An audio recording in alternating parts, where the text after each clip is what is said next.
Hey guys, Justin with 1791. Thanks for watching. Today we're going to get into a controversial topic, and I'm going to make the case for why you should still go out and take your concealed carry permit class and get a concealed carry permit or renew your concealed carry permit, even if you live in a state that has constitutional carry. So let's get into it.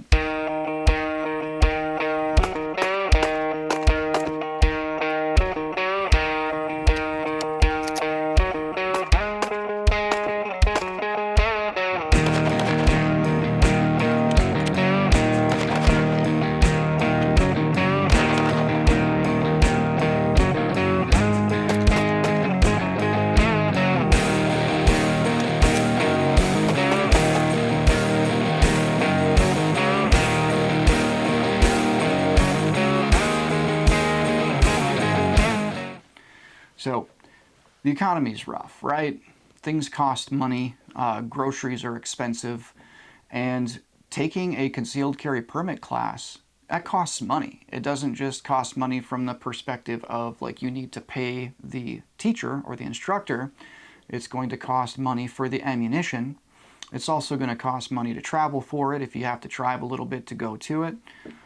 It's also possibly going to cost money to the state when you go to apply for your concealed carry permit. So again, there are a variety of reasons why it just costs money, right? And in a tight economy, we're trying to make sure that we mitigate unneeded expenses. So why would you still want to take your concealed carry permit class and get a concealed carry permit, even if you live in a state that has constitutional carry? And what that basically means, what constitutional carry means, for those of you who are not aware, that is a state that has taken a position that you do not need to get a concealed carry permit to carry your firearm, whether it be open carry or concealed carry, because that right to keep and bear arms is already constitutionally guaranteed by the Second Amendment of the United States. So, why do states even still have active concealed carry permit programs? Well, that's a great question, and I don't have the answer for that. But while they are still available, I would highly recommend that you get one, and here's why. I'm going to lay out a few reasons. Reason number one, in a concealed carry permit class, and I've taken many concealed carry permit classes over the years, one of the things that is commonly covered in a concealed carry permit class is essentially, I just like to call it concealed carry how-tos. Back when I used to teach, I had a concealed carry how-to section, and I would dig into the pros and cons of carrying like outside the waistband carry, like this guy over here, or inside the waistband carry over here. Each different concealed carry method has its own inherent pros and cons, likes, dislikes, whatever. And that's one of the things that you're going to get out of that concealed carry permit class, especially if you are newer to concealed carry, or maybe you haven't even started concealed carrying yet. It may be very beneficial for you to get a little bit more insight on how to do it properly, so that you don't have to kind of fail your way to the right solution for you. You can start off with just a rapid download of a lot of different like tips and tricks, and it's usually a good thing to get some insight and some information on how to make concealed carry work for you. Another big thing is practical training.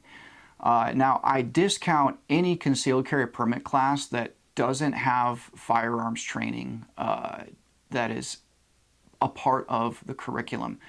That's not to say that it's completely invalid, but a concealed carry trainer that teaches a concealed carry permit class, if they don't have actual practical shooting that is involved in the course of that concealed carry permit class, you really might want to ask yourself if that's the best instructor for you. There's a lot of states out there, like the Utah concealed carry permit. I don't know if it's still this way, but back when I used to teach that class, they didn't require firearms training as a part of the actual curriculum, and I thought that that was strange. So, just something to look into. Seek out a trainer that is going to have actual firearms training that is baked into the course of the firearms training curriculum. And here's really why. Because not a lot of people have proper and professional firearms training under their belt. They may have watched a few YouTube videos, or maybe their parents taught them how to shoot guns at a young age. Maybe they grew up hunting.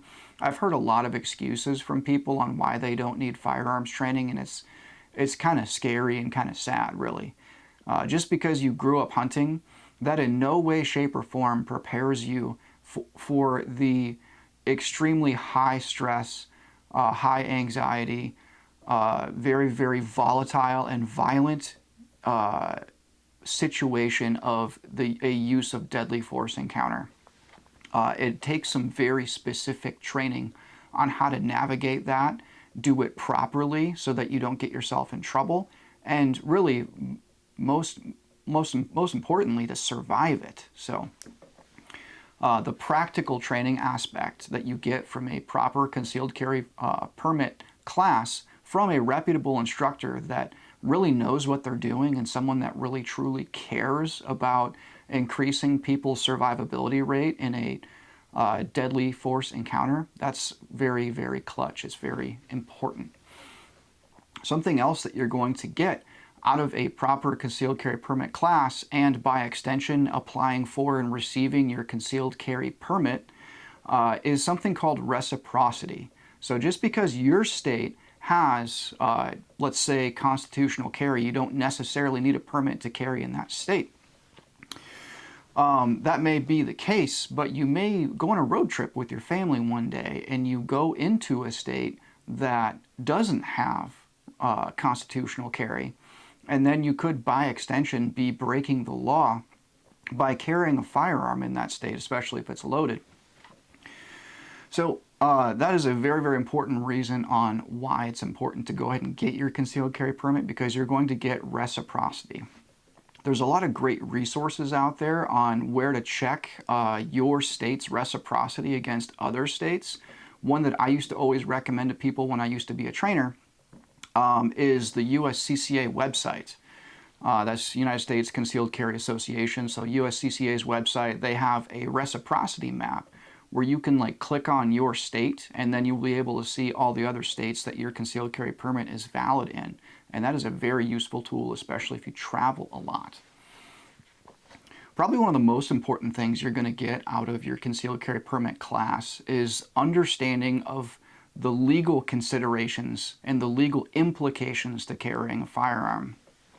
You're going to learn all about concealed carry law or firearms law, where it's okay to carry your firearm and where it's not okay to carry your firearm.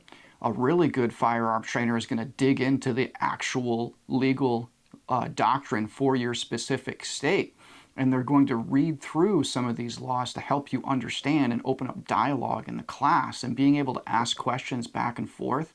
That is where real learning happens in a concealed carry permit class, is when the discussion happens. Just don't be that student that throws out all the red herring questions and is a super huge distraction for everyone. That's also quite annoying from a firearms trainer's perspective. So you're going to learn maybe what type of buildings you can't carry in. I know in my state, it is in the law that you can't carry a firearm into a state building. For instance, our sheriff's department is inside of our county courthouse, and you, according to our state, under our law, you cannot carry a firearm into a courthouse. So those are very, very important considerations to understand. Something else when it comes to legal considerations, this is the most important part, is understanding use of deadly force doctrine.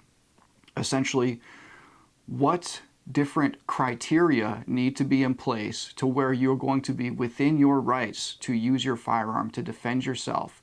That is called, again, a deadly force encounter. What things need to be in place to where you didn't commit a crime by shooting someone. For those who are not aware, homicide is not necessarily illegal. There is two forms of homicide. Well, there's technically three. There is an intentional homicide, aka murder. There is an unintentional homicide, which is essentially manslaughter. and then there is justified homicide, aka use of deadly force to protect yourself. So self-defense, if you will. So understanding what goes into those three pieces of, understanding what goes into those three different situations is very, very important. So speaking of legal considerations of use of deadly force, having a concealed carry permit, and more importantly, being trained in a concealed carry permit class by itself turns into a bit of a legal defense if you have a good attorney. And we're going to get into that and talk about what that looks like here. So to get into that and to explain what I mean, I'm going to tell a story. So after I got out of the Navy, I became a firearms instructor. I started a small business and I was a firearms trainer for a few years. And I trained about 2,500 people in various classes between concealed carry permit classes, basic pistol, advanced pistol, basic rifle, advanced rifle, things like that. And one of my students, through the course of me teaching to this point, ended up having to use a firearm to defend themselves.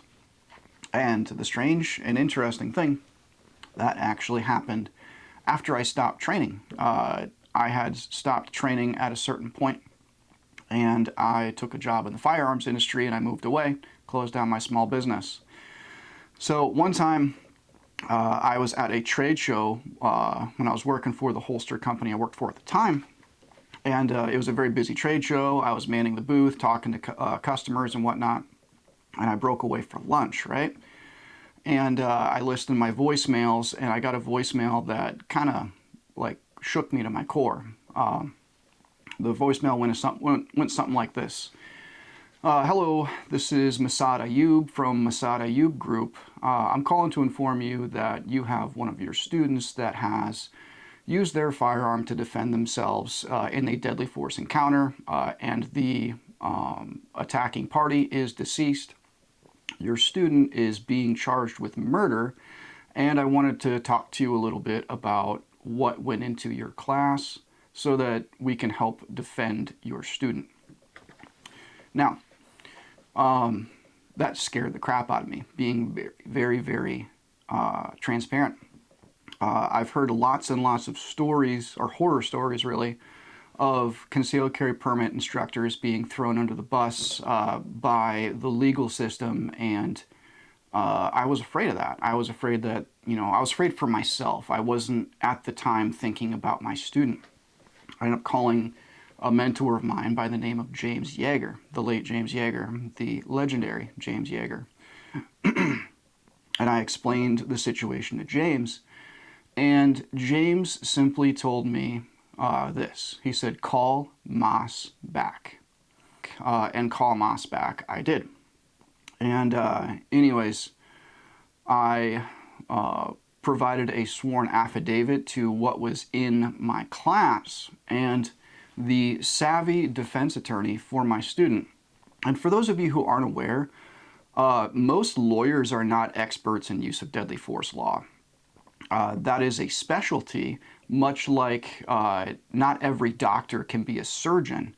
When it comes to the medical field, doctors have to go on to advanced training to earn a specialty in a certain capacity. Like a cardiac specialty or a surgical or a specialty, etc., or a pediatrics specialty. And not every attorney is a use of deadly force expert, just like every DA is not a use of deadly force expert. So the cliff notes of what happened with my student's situation, he was about 5'7"-ish, maybe 150, 160 pounds, not a real big dude. And he was a father of a young girl, and her boyfriend was not the most savory character. Her boyfriend had beaten her several times, and she would try and, look past it. And anyways, she had finally gotten to the point where she wanted to break up with this dude, and the deceased, which would be the aggressor in this situation, He was like 6'3" ish, over 200 pounds, like 240 pounds, I believe. He was a big dude, a young dude, like in his 20s. And anyways, in this particular situation, my student, who was the self-defender, he did not, or my student had a firearm and the aggressor did not. So in this particular situation, the guy was broken up with, the aggressor, and he went on an all-night binge drink, and he ended up getting thrown in the drunk tank, got out in the morning, tried calling his ex-girlfriend who had just broken up with him, and said, like, I want to get back together, blah, blah, blah. Like, you can expect how that conversation went. And he said, I'm going to come see you. And he drove out to my student's property and came into the shop where my student was looking for his girlfriend. My student asked him to leave and asked him to leave, and there was a verbal altercation back and forth. And the aggressor ended up lunging at my student. Now, my student didn't see a weapon on the guy, but he knew for a fact that the guy was an avid gun person, knew that he had firearms, knew that he had, he was a concealed carrier, he had a Glock, stuff like that. He was also known to carry a switchblade knife in his pocket. He just knew a lot of things about this individual who was the aggressor in the situation. And he also knew that he has been violent towards his daughter in the past, and he has a history of violence. Anyways, the aggressor lunged at my student, came rushing at him, and my student shot him. The aggressor fell down, and he was on the ground, and while he was on the ground, he was not immediately incapacitated. He started to reach into his pocket for something. Again, my student, had no idea what he was going to pull out of his pocket. He knew that he had just been rushed by this guy, and my student shot him again while he was on the ground. And some of you may look at that situation and be like, holy crap, that sounds scary. And that absolutely is scary. And that is a very important reason why taking a concealed carry permit class is so important, is because the concealed carry permit instructor is instructed by professionals of the state on what to teach students that would be justified homicide versus unjustified homicide, aka murder. And one of the most important things that was taught in that class that my student understood was a little something called disparity of force. So disparity of force means if someone has a clear difference in their ability to exercise force compared to you, this is something that's very beneficial for ladies, obviously, because the way man is built compared to the feminine musculoskeletal structure, their lung capacity, their bone density, their sheer muscle mass, there is a huge difference there. And it also can apply in a case-by-case basis to male individuals. If one is clearly bigger and stronger, younger, more capable than the other. Something else that was very beneficial for my student at the time, again, this isn't pre-planned, it's just the way it happened. My student was recovering from a wrist surgery, and he had like a brace on his right wrist, and he's right-handed. So not only was he smaller than the individual, he was older than the aggressing individual. He wasn't physically as strong as the aggressing individual. He was also injured. His primary hand was injured, so he had to shoot with his weak hand to defend his life in this situation. Now, I'm going to go ahead and qualify this. I should have done this earlier, but I'm going to at least put it in here right now. I am not an attorney. I am not qualified to give legal advice. I am simply telling a story of what happened to me and what happened to my student in this particular case. So, he was pressed with murder charges. My student was pressed with murder charges. And there was two critical things that the defense used to exonerate my student. Thing one was he just spelled out the use of deadly force doctrine, essentially the means, opportunity, and jeopardy of the situation. Something else that he drilled into that was very, very important was that the student acted under the guidance of what he was instructed by a essentially representative of the state's concealed carry permit program. And that was clutch, especially because use of deadly force was very heavily gotten into in that class, and disparity of force was very clearly articulated in that class. So I provided the defense with essentially a copy of my curriculum and a sworn affidavit to what went on in the class, including the disparity of force aspect that was covered in the class. And through a lot of very hard work from the defense attorney and the expert witness that was brought in on the case, Masad Ayub, the jury found my student not guilty, and he was exonerated of these charges. So that, in and of itself, is a very, very important reason to take a concealed carry permit class. Even if you live in a state that is constitutional carry and you have the right to keep and bear arms, that is a fact. You have the inalienable right to keep and bear arms. To keep means to own, to bear means to carry, to bear it, to carry it. But that doesn't mean that it's not prudent for you to seek training, seek higher training, to not only make sure that you survive the physical battle, also to make sure that you can survive the legal battle. And now, this is not necessarily something that can help you from a concealed carry permit class, but the ability to survive the spiritual battle. That is something that you're going to have to handle within your own self. I highly recommend reading a few books to understand the emotional implications of using a firearm to defend yourself. There are a few books that I really recommend. One is to help ensure that you don't have to be in that situation to begin with. James Yeager would always say, don't go stupid places with stupid people and do stupid things. That is a great thing to do. But the first book that I recommend is The Gift of Fear by Gavin de Becker. Now, Gavin is not a pro-Second Amendment individual, and that part of the book kind of sucks. But in the book The Gift of Fear by Gavin de Becker, he goes into how to harness your intuition and essentially your subconscious thought. That's what your intuition is. You have a conscious mind and a subconscious mind. Your conscious mind will oftentimes try to trump your subconscious mind. And what your subconscious mind is doing, it's like a Rolodex going through thousands upon thousands of life experiences, and it sends you a warning signal, typically described as like a gut feeling. So anyways, that book is very important to help you avoid dangerous situations to begin with and not even be there.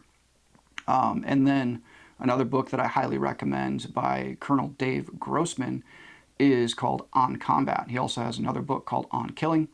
I really prefer On Combat, and that really dives into how to prepare yourself mentally for the day that you may have to use a firearm to defend yourself. It also dives really deeply into how to work through that choice after it's been made and not end up with something called PTSD. So lots of great resources out there. If you're not a big reader, I would say that those two are required reading. There's lots of books out there like Colonel Jeff Cooper's book, The Principles of Self-Defense. That is an awesome book to read. But I would say that two heavily required by me or recommended by me are The Gift of Fear and On Combat. I sincerely hope that none of you watching this video ever have to be faced with a deadly force encounter. Even if you don't end up having to use it, it is still something that's going to leave a mark. In the book Armed in America, the author gets into, he did a study and got into the fact that 1 in 30 times where a concealed carrier was presented with a potentially deadly force encounter, only 1 out of those 30 times they actually had to use their firearm. The other 29 out of 30 times, once the firearm was presented by the self-defender, and they may have said something like, "Stop!" something like that to let the bad guy know that they were serious, the bad guy just ran away. Like 29 out of those 30 times, the firearm was not actually had to been used. And that was gathered by police reports. Obviously, when someone draws a firearm to stop a bad guy, that, good citizen, that law-abiding citizen, they're generally going to call the cops and report the situation and say, this guy started coming at me with a knife or said, give me your money. And, the person may say, I pulled my firearm out and screamed, stop. And then the bad guy ran off because he realized he was outmatched. So that gets logged, and that's where that metric comes from. 1 out of 30 times at the time of writing that book, 1 out of 30 times, the user had to actually use their firearm to stop a deadly force encounter. So again, just to say, none of this is legal advice. I just laid out a personal experience of something that happened to me, and I explained how that went in that type of situation, because that's why they call it a court of law.